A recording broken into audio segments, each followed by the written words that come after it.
details into the murder of a young Stuart mother. Her alleged killer claims to have been having intimate relationships with both the victim and her mother at the time of the murder. CBS 12's Al Peffley joins us live at the Palm Beach County Jail. Al? Liz, the disturbing new details have come to light thanks to the release of Eric Westergard's arrest report. It paints a picture of a man who was using drugs and having a sexual relationship with a woman half his age. He was the last person to be with her, and our detectives focused on him. We got some really, really good breaks early on. According to court documents, 45-year-old Eric Westergard told detectives that he and the murder victim, 23-year-old Perrin Damron, had been intimate for a number of weeks.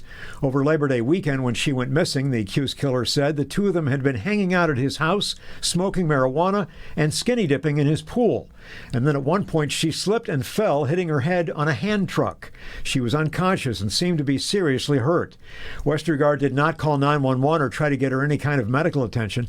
Instead, he told detectives he grabbed two 65-gallon bags, tape, rope, and a cinder block, drove her to the Beeline and Canner Highway, and tossed Damron over the bridge into the water.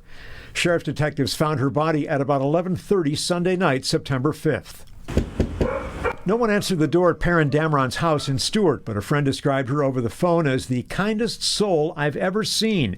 And tells CBS 12 News 23-year-old Perrin was an amazing mother whose life revolved around her 1.5-year-old son.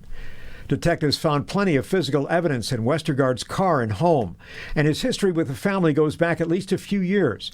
Perrin volunteered at his kangaroo sanctuary as far back as 2018, and Westergard has apparently been dating her mother, Tammy, for some time. Last year, he reported Tammy missing after receiving some text messages from her that appeared to be suicidal. She was later found unharmed. And the former kangaroo keeper pleaded guilty in 2018 to battery in a case in which a young woman claimed that she awoke only to find Westergard on top of her in bed, and he was trying to put tape over her mouth.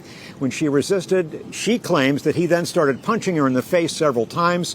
He pleaded guilty to that, paid a fine, and got probation, but no jail time. He's now here at the Palm Beach County Jail being held without bond on a charge of first-degree murder. There is a huge spike in missing children and crimes against children. A 24/7 national call center in our area is sounding the alarm to alert parents and educators to the preventative measures available. CBS 12's Lily Ortiz is in North Palm Beach with its message and mission to protecting our children.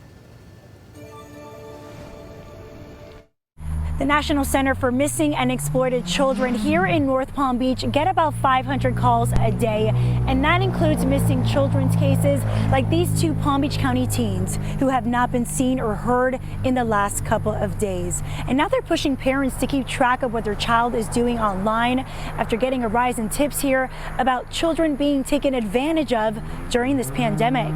We are seeing children going missing at a rate that is alarming to us at the National Center. And it's an issue that many people want to sweep under the rug. After the abduction and murder of Adam Walsh shocked South Florida 40 years ago, his youngest brother Callahan has devoted his life to reducing the number of cases linked to sexual crimes against kids by online predators and missing children reports through his nationwide organization. In 2020, during the pandemic, we received 21.7 million reports. That's an uptick of about 26%. Especially in one category alone, in online enticement.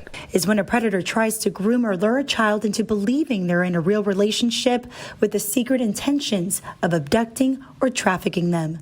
The majority of cases, of missing children's cases that we take at the National Center are children who have run away, about 92% of our cases.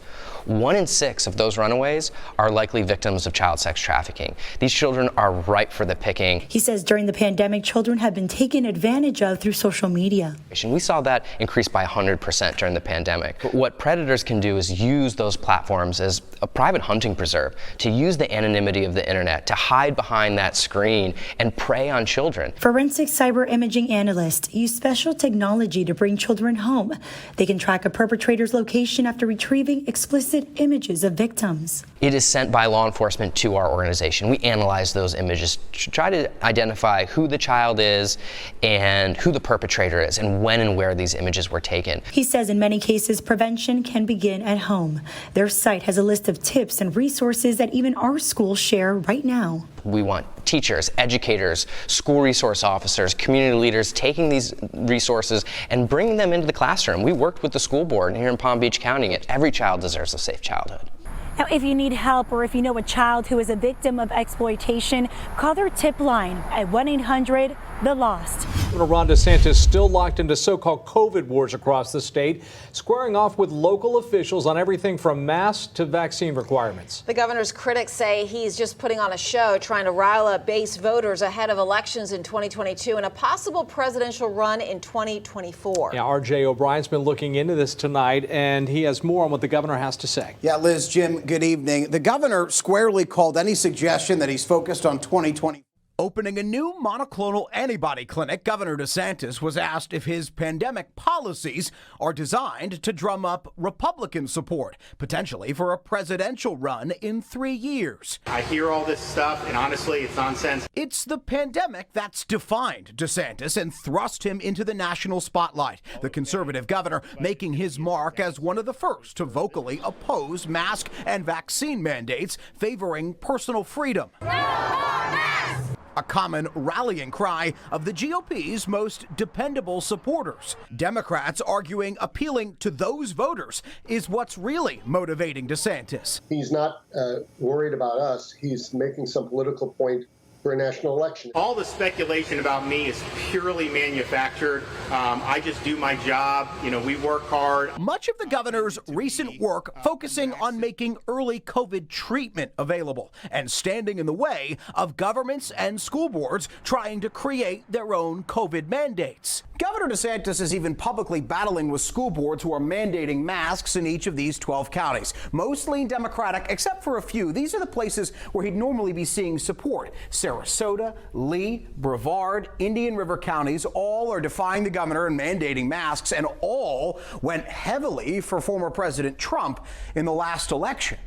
Across the state, a new Morning Consult poll showing the governor's popularity took a hit during this summer's COVID surge. His overall approval down from 54% in late June to 48%, but maintaining strong support among Republicans. Political consultant Matt Terrell says voters are now focusing on how politicians like DeSantis will emerge from the pandemic. When it comes to that quote unquote return to normalcy, that's going to matter as well. It's going to break through and decide and be a key deciding factors.